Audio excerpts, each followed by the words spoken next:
and welcome to Sporting Jibberish. I'm Jibberish. I'm Jack Luffman. I'm going to go straight in with the show today. Oh, yeah, no, silly ain't then.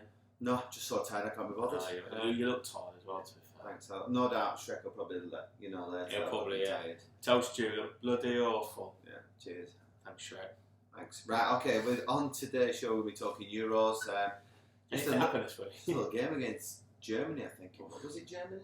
I think I'm still recovering, I'll be honest. Yeah, managerial merry-go-round. So we've actually started seeing our blocks put in place now and seeing how that fits.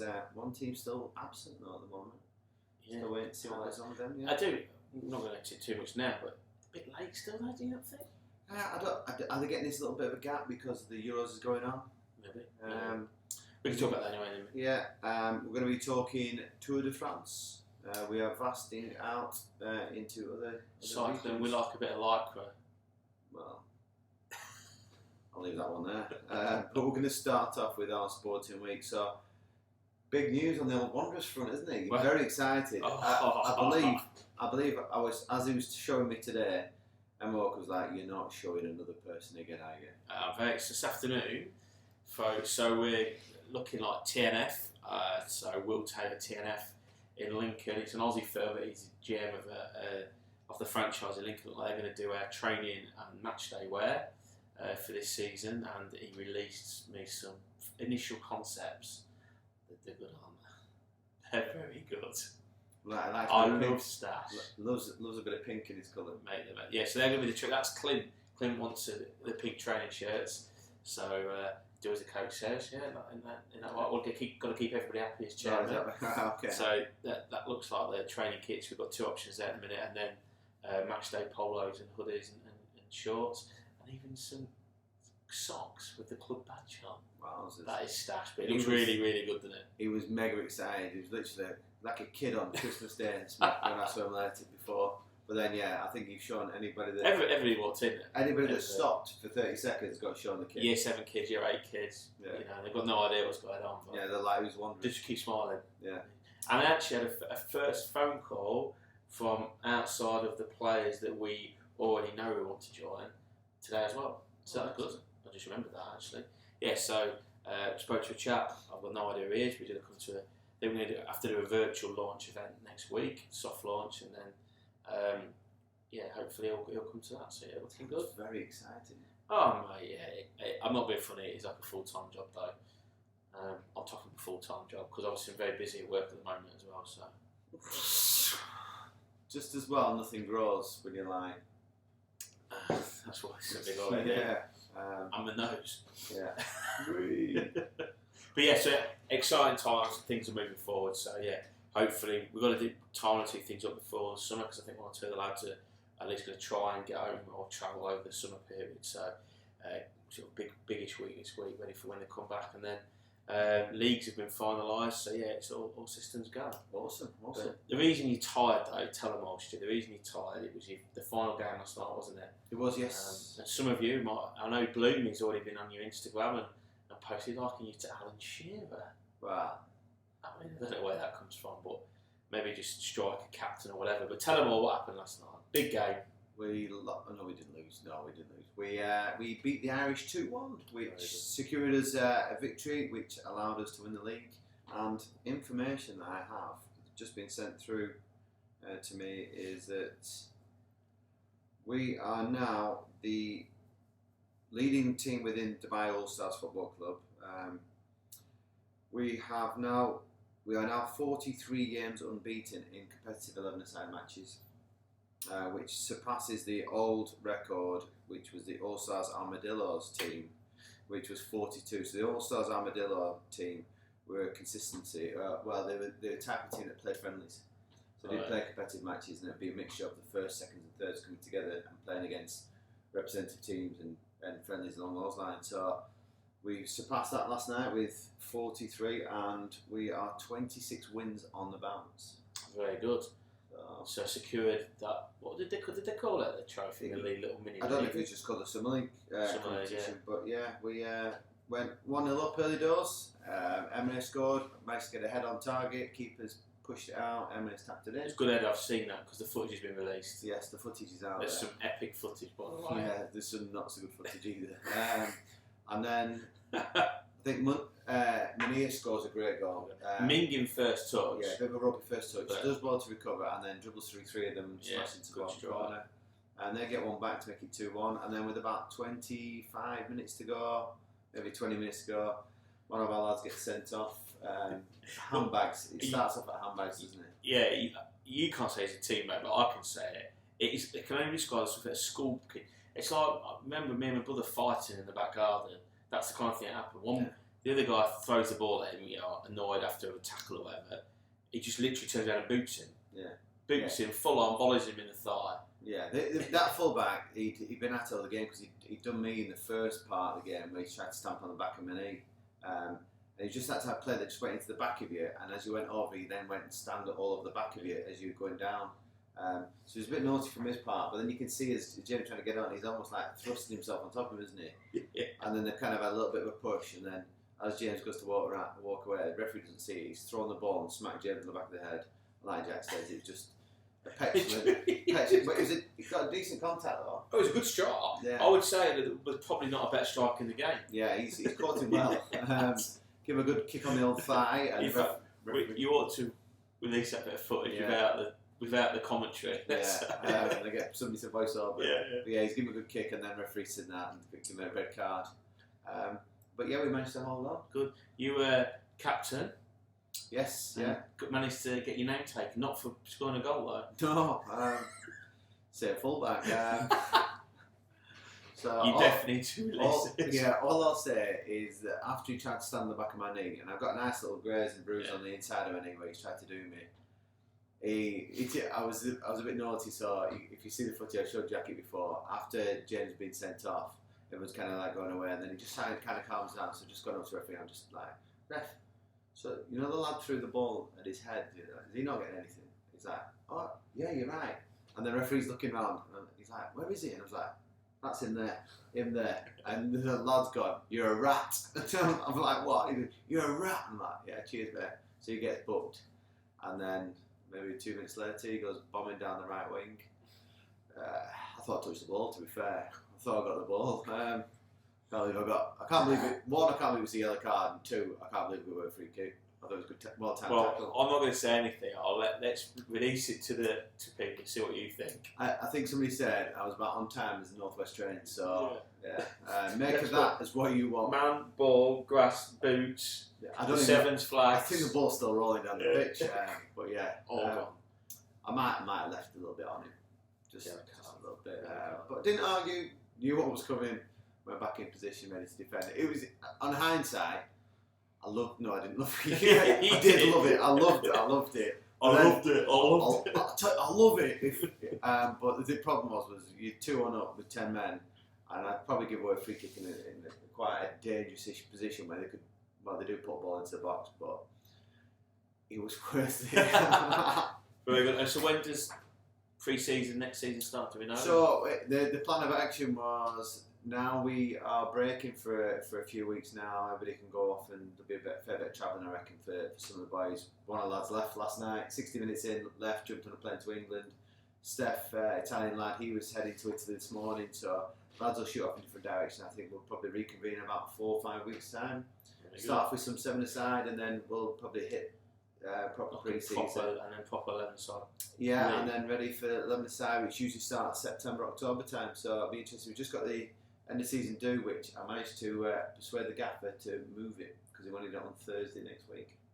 Like Baku's happening, so gaffer, any chance he can shift it? So I think he's moving that to August time. So that's good news on that front. But yeah, congratulations all stars, vets team, great result, great group of lads, and it was one of them that I didn't have probably one of my better games, and I missed a few chances, hit the crossbar again.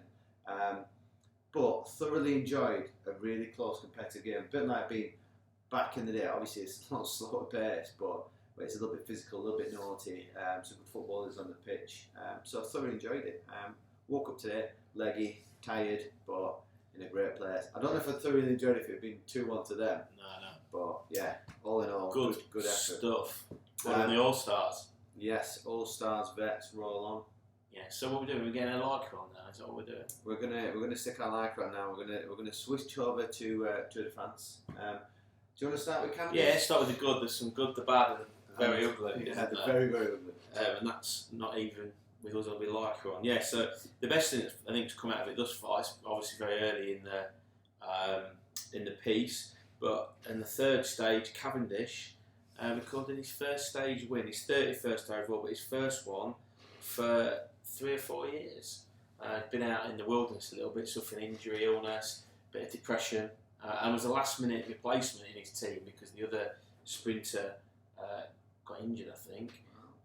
So he won on earlier in the week. I can't remember what day it was, but yeah. Isn't it funny that though? It's opportunities in sport, isn't it? Yeah, Like if that sprinter doesn't get injured, he's not in the team. He's watching it, but then that opportunity arises, and it just shows to everybody that if you get opportunities like that. I suppose when we look back at golf, when Mickelson won, like nobody expected that. He grabbed it with 2 hands, pulled it, reined it in. So any budding sports stars out there, sometimes you have to wait your time, but when it is your turn, you've got to go with both hands. It is, because actually he's now, as we speak tonight, this afternoon, so Thursday afternoon, he's favourite for today's stage in Château. I'll get my French accent now. Châteauroux. He's a favourite, and actually, I'm going to say it again, Châteauroux. Just stop blowing your lips at me. And this is so weird. He's a favourite going into that today, and he's unbeaten. So he's only ever, because he's not the same route. So he's only been at Château 4 times, and of the 4 times, he's won the previous 3. Excellent. So it bodes well for Cavendish. Isn't it funny when you say it's a sprint? I bet it's still like about 28 miles, isn't it? Yeah, probably. It's something stupid. And they fly, don't they? Yeah. Like when you see them, and even actually they came here, didn't they? The tour of the UAE just before COVID hit last year. Cavendish was here. Yes, he was. Yeah. And they came past our apartment on that road there, Academic City Road, and you don't realise they're absolutely flying. So what you're going to have to talk about is so dangerous. Yeah. So some of you would have seen, or if you haven't seen, you need to have a little look at this. So during one of the stages, the end of the first stage, a lady decided to hold out a cardboard sign to basically say something to people. It was in German. Unfortunately, she wasn't aware that the group was coming towards her, and she held it out and she clipped one of the cyclists, which in turn then created a bit of a domino effect and wiped out a fair few of the cyclists and caused quite a nasty crash. She was actually arrested on the back of it, which resulted in a crash. Have a little look. It's all over Twitter. It's all over. You'll find it on any social media site, and it's a pretty bad crash. The worst ever, I think. I think some people have said it's potentially one of the worst ones.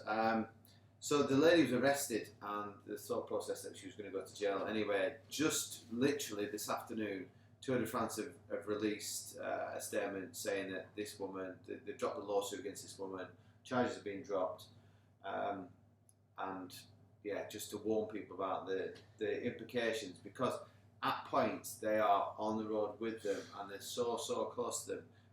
And dead bizarrely, I know it's in German, but she's actually saying hi to grandma and granddad. So it's like a very, very innocent, post to say hi to a family member, and it could have just oblivious to it. It could have ended up with her being sued, or even worse, jail time, just off holding a sign. She's very, very lucky. Very lucky. Yeah. But again, I think common sense prevails. It's when you watch it, it's a bad accident, and I know you're going to make a stance against things like that, but the stance surely should be just to put barriers up. Yeah, and that's what I was going to say. It's like to think that like in all the sports really, that nowadays the traditional pitch invasions and all that kind of stuff, and forget COVID times, like banned again on the pitch. You throw it in. I know in Australia at the big cricket grounds there, if you go on as a streak or thing, you're in. They've got sort of cells on the ground. They reckon like they're stinking hot concrete blocks, and that's where you spend for the rest of the day. So if you're going to do it late in the day, because you've not got that long to do it. You do it first thing in the morning, all day in a concrete box. But it's strange that they've not got a bit more security around for stuff like that. But was that the one that Froome got injured in? Because I did read somebody got injured early on, so I'm assuming it. Possibly. I've generally I've just seen bits of it. I didn't realise because there's something like 40 odd people are affected by it. Yeah. So it's a bad one. But yeah, it's an incredible race that when you think about endurance wise and we tactics behind it and all that. Learned something new this week. Go on. The leading, obviously the one that wins the last stage is yellow top. Yeah. But the leader of the points, Or the groups. green top. Green top. Didn't know that. No, It's the one that's living on points or something. So there's different, and there's also a red and white checkered shirt, but I can't remember what that's for. Is that for the lead sprinter? Is it? I can't remember. But yeah, there's Interesting. some You strange learn things. every day. There's a learning day. I was on Trivial Pursuit last night when I was playing with the kids. Oh, was it? Yeah. Very good. Because I did say yellow, and it turns out it's not. It's green for points. Oh, there we go. Right, moving on to a small matter that's currently happening, the Euros. Well, before we go to the England game, couple of strange results, should we say? And I think what makes me, well, I don't want to say laugh, but makes me think: have we over-egged that group of death? Because have we thought that Hungary have really performed well in order to maintain themselves against Germany, Portugal, and France, or are them three teams? Is it a little bit of a red herring that they weren't actually as strong as we all initially thought? Because every single one of them's out now. Yeah, it's interesting. To be honest, I didn't see a lot of that group. I did see the Portugal-Germany 4-2. What I thought Germany there, played well, Germany looked class that night. Yeah. I thought, albeit Portugal looked pretty ordinary at the back. Yeah.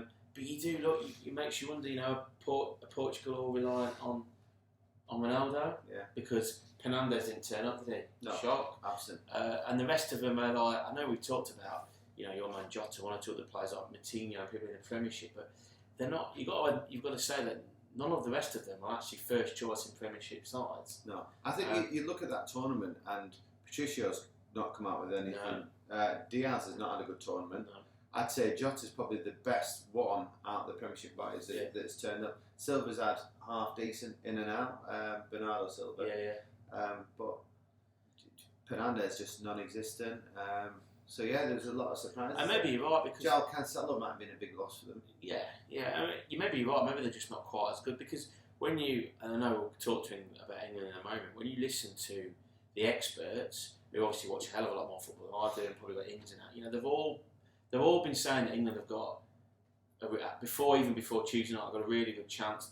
Whoever they play out of that group to do. So maybe you're right. Maybe they just weren't as good. And I know you fancied the French massively, didn't you? But I thought going into tournament France, and I think I mentioned it on the podcast last week, I was very surprised that France just hadn't turned up in the group stages. It just felt like they were just coasting through, and then I think the air of arrogance has probably gone against them. The fact that they've gone 3-1 up, Pogba's doing his stupid dance on the pitch, and just kick-started the comeback from Switzerland. Yeah, what I will say though is, I think I was there and I watched it with you. That final penalty, that keeper is off the line. Yeah, from Mbappe is definitely off the line. Yeah, and it's surprising that nobody's picked up on that. Yeah. So what's VAR doing? I mean, it looked like they were waiting for that because Mbappe did kind of sort of say something. Look at that, and Mbappe looks a bit shocked, but every credit to Swiss. So the results were as follows: Wales 0, Denmark 4. If you've been stuck in a cave, it's the scrape through against Austria. Interesting one in that game is Arnautovic gets a goal choked off in the 60-odd minute, which is borderline. Yeah. It's millimetres again, which could have been Italy on the way home. Netherlands not really showing up. That was a big that one. Czech Republic win that one. Belgium squeezed through against Portugal.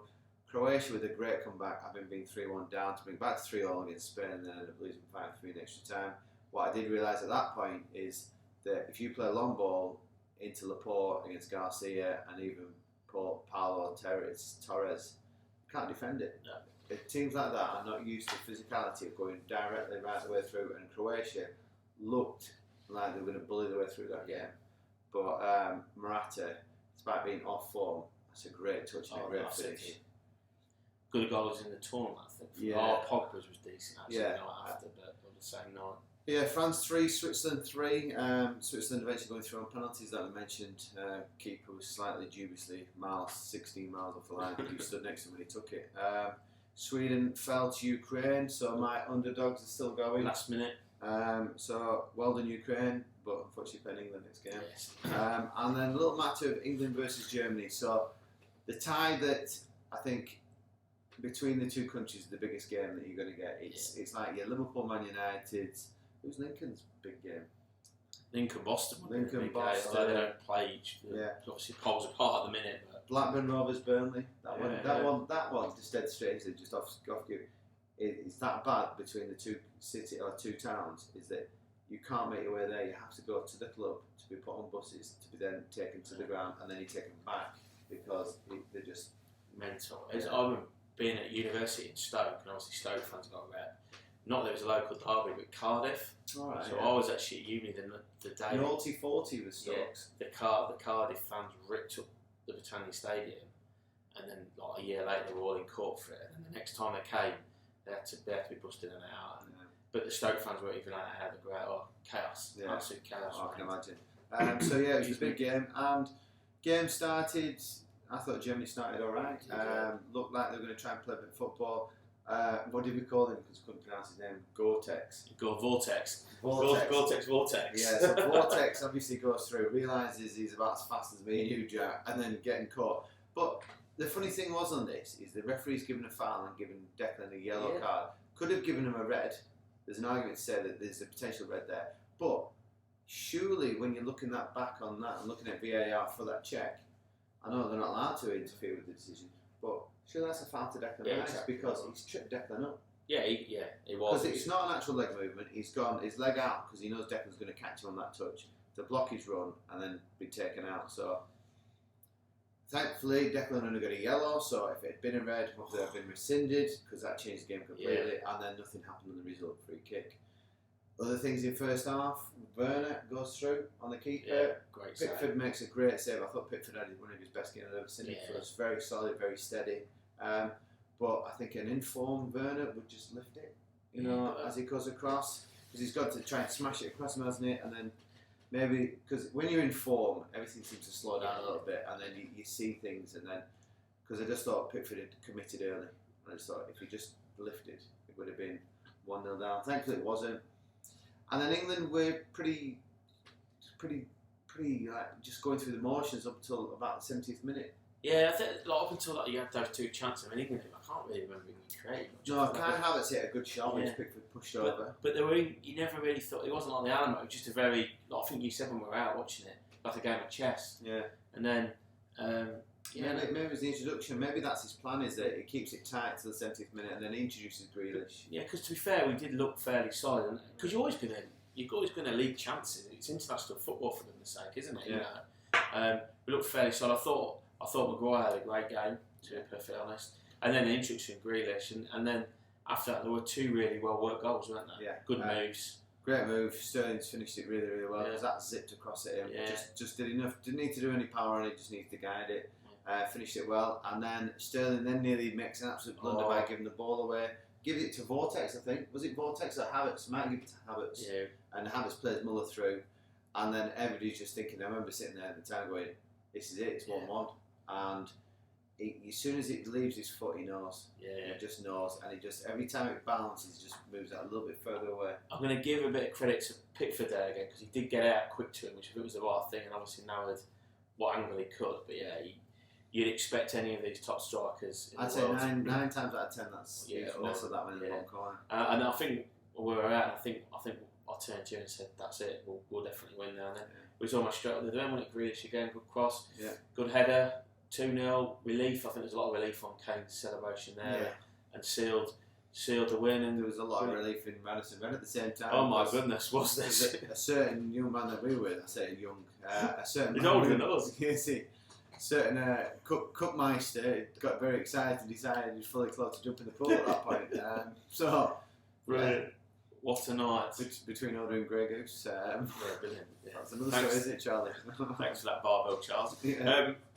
But what a night. Great performance, to be fair. And now, I'm not going to say it, but now they're just going to they've got, the most difficult thing will be they're going to come away from Wembley for the first time in the tournament, which I think.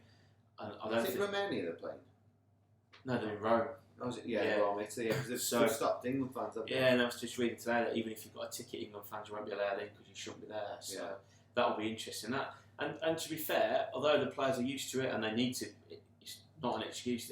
It will be different because they've actually played, particularly the not 40,000. It sounded banging as well, didn't it? Oh yeah. And I think even Southgate said he's been in there in big games, like them declares against Croatia in the Nations League a couple of years back when it was absolutely full. He said no comparison. So that's going to be tricky for him. Yeah, I think we've not mentioned it yet, but you just mentioned Southgate there, and I wonder how much relief he has because everybody was showing the penalty miss against Germany back in '96. So there's an element there of him feeling a little bit like, thank that. Have you seen that image that somebody's done flying around of Southgate with his arm around himself? Oh no, I'm not seeing Yeah, it. very good, very good. But yeah, it's good. But anyway, Saturday, big game. Well, let's go through them. Right. Who's going to win? Got it. Switzerland, Spain. Spain, you can't see past Spain now. No, Spain look like they control the ball well and look dangerous. Belgium, Italy. I think this is where the potential winner comes from. Yeah. But Belgium, I think he's injured, isn't he, De Bruyne? Yeah. Do you know what? I don't know. I think that's one that's definitely got extra time. It's Italy will defend like nobody's business, and the lads will know Lukaku in and out. Yeah. So that would be really hard. But they think Italy now missing their talisman. He's out, centre back. So it's going to be down to the other boys to then fill that gap. Tough one to call. I'll go Italy. Yeah, I just got a sneaking suspicion Italy might just be able to just nick something in the bag there. So, but I generally think that it's going to be between one of them two to win it. Then this is another tricky tie. Czech Republic, Denmark for me. I think all the things. Do you think the momentum? I think everything's falling into place for them. But Czech Republic have got again a bit of a, because we're talking about individuals. Czech Republic are a little bit people that you're not really that familiar with, but then when you look in the team, you're like, Souček, oh my goodness, he's been brilliant Premiership. Kufal that plays on the wing back, Schnick's had a great. And I think it proved, he has. I think it proved again what I said in particular beginning, that the group that England were in wasn't the easiest. No. We know what Croatia, they've only just gone out a good showing. Czech Republic's still in it, and the game against Scotland was always going to be tricky, and that was our worst performance. So we said it at the outset that it wasn't on paper necessarily a group of death, but it wasn't easy. And then Ukraine, England, which I don't think it's going to be as easy as people make out, because they've got some technical, very, very sound players, Ukraine, and they're battlers as well at the same time. So I don't think it'll be as easy. I think England should win it, but I don't think it's going to be a walk in the park. No, I agree with you. I don't think any game at this level now is a walk in the park. I think whatever fans are in, I don't know whether the Ukrainians are allowed into it, I don't know, but whatever fans are in the ground will not be supporting England. Yeah. So I think the lads are going to have to be focused on it. I think they are. I think that's one thing that Southgate has got right since his tenure, and you're seeing that with all the Instagram and the social media posts. I think they've got good spirit. They know what they've got to do. They're saying all the right things about, that was great, but that's just part of the job, part of a bigger job. So I'm backing them though to win. It won't be easy, though, I agree with you. And look, at the end of the day, what we said, it looks like he set us up to win a tournament, just like we've lauded the Italians and the Germans in the past. So 1-0, 2-1. Oh, that's long may continue. Right, okay, a couple of results from the competition that we've got, the Raddison Red Euros. So we've got a couple of match day winners. Obviously, Warby won his and he's collected his prize. Week 2, Kings Park Rangers, Paul K. You need to get in contact, there's a voucher for you. Match day 3 is Shepherd, Matt Shep, with Shepherd Wednesday. He won on match day 3. Round of 16. I missed one out there. There you are. They have 3 match days. Yeah, round of 16 was Sam Holiday. So Sam getting contact with us with Mungo Jerry, and then we're about to start the quarter-finals. So congratulations you guys on winning the voucher. With regards to the league, I think Jack's words were, I've given up. I just forgot the knockout stage. We've got injured players who've been knocked out. I've given up. Throw the towel in, tours have gone. Yeah. Rubbish. Sounds like his cricket performances. The top of our division is Notts County, Cameron Knott with 246 points. Shep has dropped a place now, he's on 244. Kings Park Rangers up there, Sam Holiday up there, Nathan Edwards, 23, is in top 5. And the boy Charlie Cook, the egg chaser, the Cookmeister, who loves the swimming pool, is currently sat in 6th place on 200 points. Very good, Charlie. So well done, Cookie. He's going for Larkin's job. He said to me he's a new football expert. Larkin, watch out. Although today when I saw it, he reckoned that football was okay up until 2004. Then it got rubbish. I don't know what was. I'm just looking down the thing. I've given up. I'm still above you. Yeah, but that's probably you've given up now, so I'm going to overtake you. Well, I might not now. Oh, right, okay. So should we have a little side bet? Yeah, a shot of Grey Goose. Yeah, that Charlie's buying. Yeah. Right, sounds like a plan. That's the deal. So yeah, now we'll move on from that to the Premiership. So the managerial merry-go-round, as we call it, seems to be finally slowing down. So unfortunately, Crystal Palace, I've got a few potential interested parties. Vieira, which is a strange one. Strange fit. I think that I don't know who they're going to be. I still think Lampard might do that. Yeah, it'd be strange with another London club. I don't know if that would suit, but yeah, somebody's going to have to take charge. I think they've literally got to be doing in the next, I would say, a week and a half. They need to get somebody in because place. you've got the Euros is finishing a week. Yeah. So people are always looking at that as the next stage. So. Gotta be. But yeah, and then Everton, Rafa Benitez come in to join Dunk as his number 2. How is that going to We've got Max and Paddy. Max and Paddy currently taking up Everton. I saw that tweet and I was like, I need to share this. So if you have a look, just have a look at Rafa Benitez and Dunk together, and then just type in Max and Paddy the bouncers, and you'll be like, it is them. It's a strange. From a footballing point of view, from Everton and that owner. I can sort of understand it. There's not a lot out there. They've obviously been sold down the river a little bit by Ancelotti. He's got a great record. Yeah. He doesn't play attractive football, so all the criticism the Everton fans of Allardyce, for example, they're going to resurface. But from a pure what he can do, because he did well at Newcastle, let's be honest. Yeah. I can understand it. But the whole Everton-Liverpool the first manager ever to manage both clubs. Well, that just shows that there's nothing inside that makes him think I shouldn't be doing this. No, because he did it initially when he went to Chelsea. That was like the first bit of a knife in Liverpool fans, is that why would you go to Chelsea if you've managed Liverpool? It's that kind of like the boundaries that you don't cross. Yeah. It's a bit like you've mate's girlfriend and stuff like that. It's just stuff that you don't do. And he's blatantly broken every code of that could be going, and then to go and take Everton. I think Liverpool fans are a little bit like, you know what, you burnt your bridge with going to Chelsea. We're not really that bothered you going to Everton. I think it's more the Everton fans are a little bit like, what are we doing? Why are we playing next Liverpool manager? Particularly when he actually openly called them like a small club. He's had quite a bit to say about Everton in the past. So I'm not sure. He's got to make some signings, I think, that are going to get them excited, and their business in the transfer window has been pretty ordinary. Well, Hamas is trying to get out the window. And then he's got to start well. Else he's going to be under immense pressure. Yeah. And we've finally got a manager.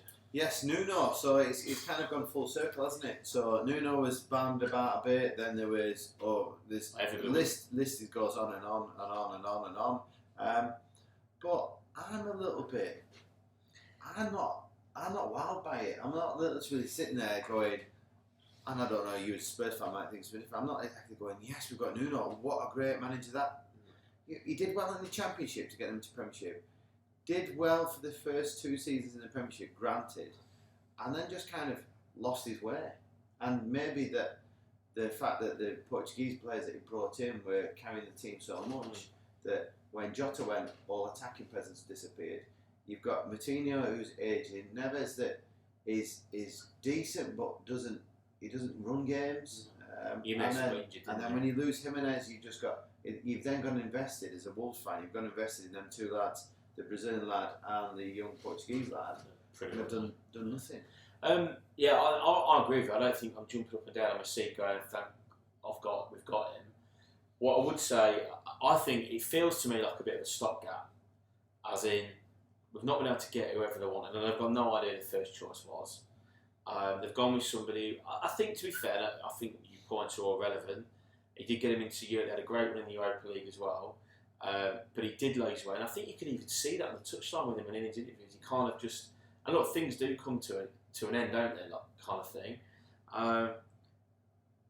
But it's not. It just feels a bit. Again, look what Benitez. He's got to start well, or else I think pressure will be on. I just wonder. Like I say, it's a stopgap. The next manager after him will be Pochettino. I'm telling you now. However long that will be, it'll be Pochettino, because I don't think Poch will be able to do the job he wants to at PSG because of the things that you mentioned weeks ago. But we've got him now. Hopefully, we back him.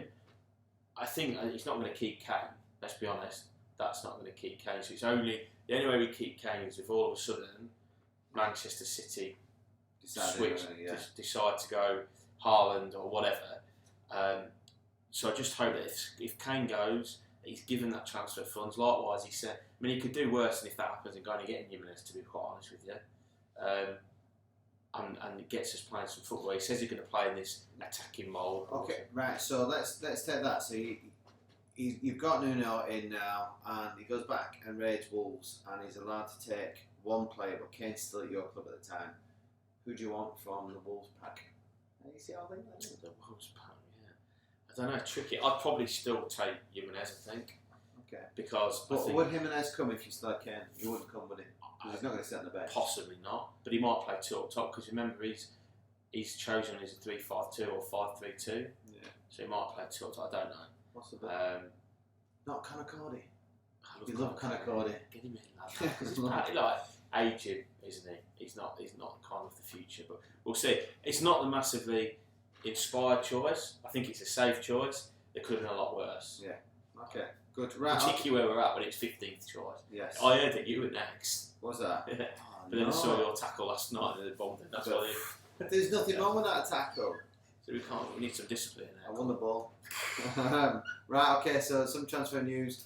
News that's coming through right as we speak now, that has done in the last hour or so, is that Sancho agreement has gone ahead. 72 million plus 8 million potential fees and stuff on top of it, so it takes it to about 80 million. And they're reporting that Sancho's going to take number 7, yes. Which puts Cavani out of sorts because he's currently number 7. And then United then linked with 101 other people, but Declan Rice is one of them, Harry Kane. Unless they sell Pogba for stupid amounts of money, that's the only way they'll get any more players in. But I can't see them investing in anything else. And look, that's the same any club in the current climate. I think that the only clubs that could probably afford more than one big sign would be Man City and the ones who've got like endless pot. Yeah, but my question is was Sancho needed for United? No. I can't see it because you have Rashford that plays out there, Danny James that plays out there, Martial plays out there, Greenwood out there. Maybe I would have maybe looked for Harry Kane and put the money in there because they've got Cavani's their best goal scorer, but he's just not going to be able to play 40, 50 games a season for them. So I think you are. That's where I'd have gone back, and that's why I don't think they'll get Kane because they've obviously decided that in Cavani they've got a goal scorer, scoring enough goals. With everybody else around them, they've got enough goals elsewhere. But I just wonder if it's that old arrogance of United that he turned us down. Oh, we couldn't get him last year. We're going to prove we can still get him. I think it's a good move for Sancho because I think personally one of the reasons why Southgate's not really using him is because he obviously seen something that we're not in training, and he's the record in Germany is good, but I think he needs to do it week in week out in front of us all, doesn't he? Yeah, definitely. The other big one, though, isn't it? Other one is Messi's now out of contract. I tell you what, it was funny because they showed a picture of Messi stood next to Sergio Ramos. 2 free agents there. Imagine if you could get both of them. Realistically, the only teams that could do that, Man City, Paris Saint-Germain. Yeah. Nobody else could afford that. But I thought he was staying at Barcelona because obviously Aguero's gone there. Yeah, I just wonder if they're saying he's out of contract. He's not left the club. No. So he's probably on a rolling contract. Because it's the 30th of June. So yeah, so it'll be that next aspect. week he'll sign the new one. Yeah, we are shut up. And the only other bit of strange news, and I can't understand why they'll put a link to this, is that Man United are looking at thingy as well, Vortex. Of course they are. Simply because they tripped Declan Rice over. Kingsley Coleman, the Bayern Munich winger, and United are linked with him as well as Liverpool, but price tag of 77 million. So another strange one. But another one that neither of them need, do they? No. Unless you're losing somebody. Yeah, I would have gone with. the one that keeps coming back, Mbappe. Yeah. But again, he was poor at tournament, poor tournament fame. But again, I'd go for number 9. I would potentially go all out and go at Harry Kane, or Haaland. But interesting, Haaland's been partying with Mahrez abroad. So read into that what you want. There we go. But yes, interesting. We'll keep a close eye on because. And of course, Mo Salah is here in Dubai. Have you seen him? Yes. He has a place here, doesn't he? So. Yeah, well, I think he was in New York last week, wasn't he? Because there was a short picture of him. Because there was an art piece of him in a wall. Yeah. But this is starting to get interesting now. So we'll get Euros come down as the Euros start to come towards the end. I can imagine there'll be more and more rumours and whatnot. And United linked to everybody that's got 2 shoes. Everybody got 2 shoes. Everybody can shoot straight. Yeah. But it's not going to happen. Right. Yes. So that's it. Ready for tonight? It is. It's our friend Emma Walker, unfortunately, aka Howard the Duck. It's her leaving party tonight. So we're going to partake in a few blackcurrants and apple juice. Yeah, and Charlie, nowhere near the bar. Charlie's not allowed near the bar, and hopefully there's no swimming pool inside. Yeah. But end of the day, Jack. What do we know?